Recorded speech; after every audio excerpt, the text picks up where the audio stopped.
Bonjour et bienvenue à l'Ontario, c'est chez moi. Ce webinaire est intitulé Planifier efficacement son budget. Je m'appelle Nawara et je vais vous guider à travers ce webinaire. Aujourd'hui, on va discuter à propos du budget, comment créer votre budget et finalement présenter des ressources disponibles du projet L'Ontario, c'est chez moi.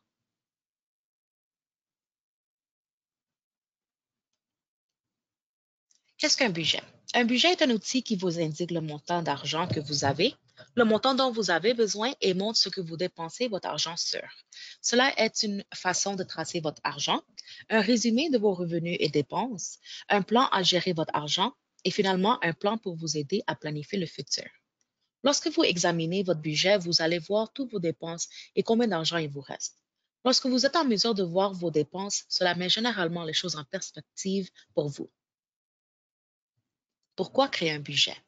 Un budget vous aide à être au courant de l'usage que vous faites de votre argent, trouver des secteurs où vous pourriez dépenser moins et économiser, prendre le contrôle de vos finances et d'être plus confiant, payer vos factures dans les délais et éviter les frais de retard, réduire le stress associé à l'argent, réduire ou rembourser vos dettes et finalement économiser pour des objectifs à court terme ou à long terme comme des vacances, les frais de scolarité, l'achat d'une maison et la retraite. Les sources de revenus. Vous ne pouvez pas penser au budget sans penser à votre source de revenus. Le revenu consiste à une somme perçue à titre de rémunération ou à titre de rente. Il existe plusieurs sources de revenus, par exemple le salaire d'un emploi, le revenu d'un travail autonome, prestations fiscales canadiennes pour enfants, argent provenant de votre famille, vos amis, les bourses d'études, les prêts étudiants, l'héritage familial, les revenus d'intérêt sur les épargnes ou les placements et finalement les remboursements de taxes de vente harmonisées. Les dépenses fixes et variables. Il existe trois types de dépenses, celles fixes, celles variables et celles dites inhabituelles. Les dépenses fixes sont les dépenses qui se présentent tous les mois et qui sont à peu près identiques d'un mois à l'autre, comme le loyer, le paiement hypothécaire, le téléphone, l'électricité, les frais que vous devez payer à chaque début de session pour vos études, les remboursements de prêts et les frais de garde d'enfants. Les dépenses variables sont les dépenses qui peuvent varier d'un mois à l'autre, comme la nourriture, les frais scolaires pour vos études. Les coûts des livres demandés peuvent vraiment varier d'un cours à l'autre. Les loisirs, les voyages, les vêtements, ainsi que certains frais de santé, comme le dentiste et les lunettes. Les dépenses inhabituelles, ce sont les dépenses qui ne se présentent pas régulièrement ou souvent, comme les frais engendrés par vos premiers jours au Canada. Par exemple, le billet d'avion, votre logement temporaire, si vous n'en avez pas trouvé un avant votre départ, par exemple, ils peuvent aussi avoir quelques jours à l'hôtel. Ces dépenses peuvent aussi consister à des réparations de voitures ou de nouveaux appareils ménagers ou de nouveaux meubles. Créez votre budget. Donc, voici les étapes de comment vous devez y aller pour créer votre propre budget. Donc, la première étape est de se préparer. Donc, rassemblez tous les documents dont vous avez besoin, comme l'argent provenant de votre famille, vos amis, l'aide financière, par exemple, les bourses d'études et les prêts d'étudiants, les factures, les relevés bancaires et de carte de crédit, les documents des prêts bancaires. La deuxième étape sont les revenus. Donc, énumérez vos sources de revenus mensuels, enregistrez le montant que vous recevez de chaque source et finalement, calculez la somme de toutes vos sources de revenus mensuels. La troisième étape, ce sont les dépenses. Donc, créez un tableau de revenus et de dépenses, calculez vos dépenses fixes, estimez vos dépenses variables, ajoutez les dépenses saisonnières. Ensuite, vous allez au quatrième étape qui est de calculer. Donc, vous allez soustraire le total des dépenses mensuelles du total des revenus mensuels. Et la dernière étape est de réviser. Donc, vous allez analyser le résultat et décider quels vont être vos objectifs d'épargne. Voici un exemple d'une feuille de travail. Donc, vous pouvez voir en haut à gauche, c'est une liste de tous les revenus. Vous allez additionner tous les montants et cela va vous donner le total des revenus mensuels. Ensuite, il y a la section des dépenses. Vous allez mettre tous les montants pour vos dépenses et les additionner pour avoir le total des dépenses mensuelles. Ensuite, vous allez prendre le nombre de total des revenus mensuels, le numéro que vous avez reçu quand vous avez fait vos calculs. Et ensuite, vous allez soustraire avec le montant que vous avez reçu quand vous avez fait le total des dépenses. Et le numéro que vous avez à la fin, après avoir calculé, ça va vous montrer soit si vous êtes en train de dépenser trop ou si vous êtes en train d'économiser. Voici quelques stratégies budgétaires. Donc, il y a plusieurs méthodes pour maintenir un budget. Donc, il y a le budget établi sur une feuille de travail. C'est le type de budget sur lequel nous avons travaillé dans ce module. Il s'agit d'un budget élaboré sur une feuille de papier, habituellement d'une page ou deux. Vous pouvez préparer ce type de budget par écrit à la main ou le préparer sur une feuille de calcul informatique. Ces budgets sont flexibles. Vous pouvez les modifier et les mettre à jour en tout temps si votre situation change. Il y a aussi les enveloppes ou les pots. Donc, si le système des feuilles de travail ne fonctionne pas pour vous, il existe plusieurs autres moyens créatifs de réaliser un budget. Vous pouvez déterminer la partie de votre budget qui est fixe et variable, mettez de côté l'argent pour payer pour les frais fixes, puis divisez les montants des dépenses variables et utilisez des enveloppes étiquetées ou des pots pour conserver l'argent dont vous avez besoin pour chaque catégorie. Vous ne pouvez dépenser que les montants qui se trouvent dans les enveloppes ou les pots. Lorsqu'il n'y en a plus, vous arrêtez de dépenser. Il y a aussi des allocations. C'est une fois que vous avez établi les coûts fixes, vous pouvez vous verser une allocation hebdomadaire pour toutes les dépenses variables. Lorsque vos allocations hebdomadaires sont écoulées, vous arrêtez de dépenser. Ensuite, il y a le calendrier. Un calendrier peut être un bon moyen de garder une trace de l'argent entrant et sortant. Notez les dates que vous êtes payé, les dates d'échéance et les montants pour les factures, ainsi que les dépenses hebdomadaires, telles que l'épicerie ou le divertissement. Il y a aussi des outils qui sont en ligne. Donc, il existe plusieurs sites web qui offrent des budgets en ligne. Certains vous permettent même de télécharger de l'information de votre relevé bancaire. Avec les budgets en ligne, les catégories sont habituellement déjà établies. Le processus en est simplifié, mais ces catégories pourraient ne pas convenir à votre situation. L'Agence de la consommation en matière financière du Canada, donc le ACFC, propose une panoplie de ressources pour vous aider dans votre budget. Entre autres, euh, des feuilles de travail pour préparer un budget en ligne, des fiches conseils sur la manière de faire un budget et le respecter, comment venir à bout de vos dettes, déterminer le montant épargné, ainsi que divers conseils sur l'établissement d'un budget, ainsi qu'une calculatrice budgétaire pour vous aider à calculer et à comprendre votre budget. Vous pouvez visiter ce site web pour avoir accès à tous ces outils. Vous y trouverez aussi de l'information sur l'épargne, par exemple, épargner pour atteindre vos objectifs financiers, ainsi que des trucs et conseils pour épargner davantage. Ensuite, il y a aussi des applications qu'on dit apps. Une des applications, ça s'appelle Mint Budgeting. Cette application vous permet de créer un budget personnalisé, de recevoir des alertes pour les frais de compte inhabituels. Elle vous permet d'obtenir des conseils personnalisés pour réduire vos dépenses et économiser de l'argent. Vous pouvez aussi obtenir gratuitement votre pointage de crédit et en apprendre davantage sur la manière de l'améliorer. Il y a aussi l'application qui s'appelle Pocket Guard Budget. Cette application établit une connexion en lecture seulement de votre compte bancaire afin que vous puissiez avoir accès à vos transactions courantes et soldes du compte.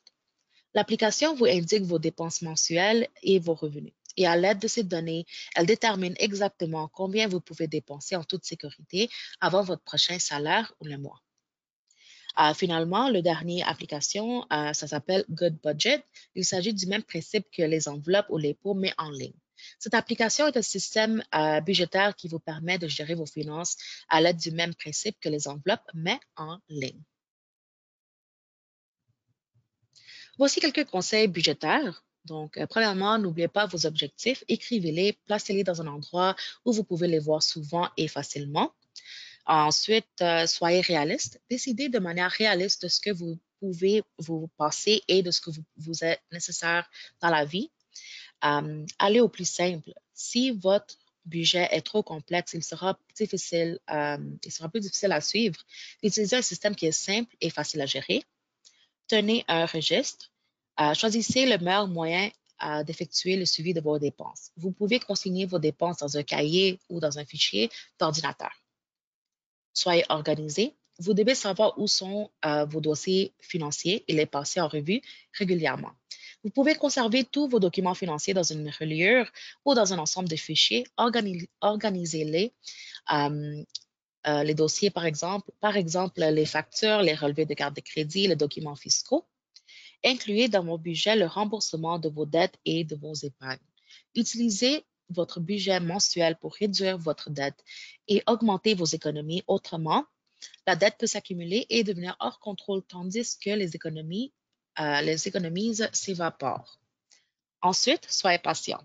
Les premières semaines que vous utilisez un budget peuvent vous guider dans vos dépenses sont souvent les plus difficiles. Cherchez de l'aide. Si vous n'y arrivez pas, partagez votre budget avec quelqu'un en qui vous avez confiance. Demandez-leur de vous aider à examiner les progrès que vous avez faits tous les mois. Finalement, utilisez les services de votre institution financière pour vous aider à gérer votre argent. À la banque, vous devriez avoir un compte courant, un compte chèque pour payer vos factures et retirer du comptant. Ouvrez un compte d'épargne pour réaliser vos objectifs d'épargne. Si vous recevez un revenu irrégulier, établissez les paramètres de votre compte de manière à ce qu'un certain montant soit viré directement à votre compte d'épargne à chaque paie. Fixez des objectifs basés sur le webinaire. Il est important d'avoir des objectifs à atteindre dans tout ce qu'on fait. Une fois ce webinaire est terminé, veuillez prendre un moment et fixer des objectifs à la suite des informations que vous avez reçues de ce webinaire. Voici un exemple. Donc, disons que mon objectif est de créer et utiliser un système budgétaire. Et à la droite, j'ai marqué la chronologie quand je vais compléter ces tâches. Donc, je vais créer et utiliser un système budgétaire à la fin de cette semaine. Ensuite, les tâches que je vais faire, je vais calculer le total de mes revenus et soustraire le total de mes dépenses fixes pour identifier le montant d'argent qui me reste à chaque fois. Et je vais le compléter à la fin de cette semaine. Ensuite, je vais allouer une allocation hebdomadaire de dépenses dépenses personnelles et ça va seulement être de l'argent comptant. Et je vais compléter ça hebdomadaire, donc à chaque mois. Donc, maintenant, parlons un peu à propos des ressources du projet L'Ontario, c'est chez moi. Vous pouvez visiter le site web de l'Ontario, c'est chez moi, où vous pouvez trouver des ressources que vous soyez déjà au Canada ou que vous prépariez à venir ici. Il y a un guide de consultation qui contient les renseignements généraux dont vous aurez probablement besoin pour vous établir en Ontario. Le contenu de chacune des 6 sections s'applique à l'ensemble de la province et comprend les sites web et les numéros de téléphone des services gouvernementaux appropriés. Ce guide est disponible en anglais, en français, en arabe, en chinois, en punjabi, russe, espagnol, farsi, tamil et ourdou. Il y a aussi un livret qui est disponible en anglais et en français. Vous pouvez télécharger les versions numériques de ces cahiers. Si vous êtes au Canada, vous pouvez avoir des copies imprimées. Si vous participez aux ateliers de l'Ontario, c'est chez moi. Nous avons aussi développé des fiches d'information sur plusieurs sujets qui sont faciles à lire et à comprendre. Toutes les fiches sont disponibles sur le site web. En ce moment, nous avons 19 fiches d'information. 2 sujets en exemple sont le logement et le transport. Toutes les fiches ne sont peut-être pas adaptées à vos besoins, mais s'il y a un sujet en particulier qui vous intéresse, vous pouvez nous écrire et nous vous l'enverrons. Sur le site web de O2O, vous pouvez également créer votre propre plan d'établissement pour assurer une transition en douceur vers votre nouveau chez vous. Les plans d'établissement peuvent vous aider à donner un aperçu de vos objectifs, à mettre en évidence où concentrer vos efforts et agir comme un outil pour mesurer vos progrès. Vous pouvez aussi trouver des listes de vérification en ligne. Une liste de vérification est un outil utile pour garder une trace des tâches à accomplir. Vous pouvez vous demander pourquoi vous en avez besoin d'une liste, mais ça peut y arriver qu'il y a des documents que vous avez besoin quand vous allez faire vos tâches. Par exemple, pour avoir la carte de santé d'Ontario, vous avez besoin de la carte de résident permanent valide ou expirée depuis 5 ans au moins, votre confirmation de résidence permanente, la carte d'identité aux fins de l'immigration canadienne et la fiche relative aux droits d'établissement. Si vous laissez un de ces documents à la maison, il faut que vous reveniez au centre de service Ontario un autre jour. On comprend qu'avoir une liste de vérification peut vous aider à planifier de compléter vos tâches. Maintenant, parlons brièvement du projet L'Ontario, c'est chez moi. Donc, l'immigration, réfugiés et citoyenneté Canada et le ministre des Services à l'enfance et des services sociaux et communautaires de l'Ontario financent le projet L'Ontario, c'est chez moi, afin de faciliter l'établissement des nouveaux arrivants en Ontario et de les aider à faire des choix plus éclairés. Costi Immigrant Services, c'est un organisme multiculturel à vocation communautaire qui sert chaque année plus de 39 000 clients dans ses 17 bureaux situés dans la région du Grand Toronto. Costi coordonne ce projet pour l'ensemble de l'Ontario. On est rendu à la fin de ce webinaire. Merci d'avoir participé et si vous avez des questions, n'hésitez pas de nous contacter par téléphone ou par courriel et de visiter notre site web. Merci beaucoup et à la prochaine.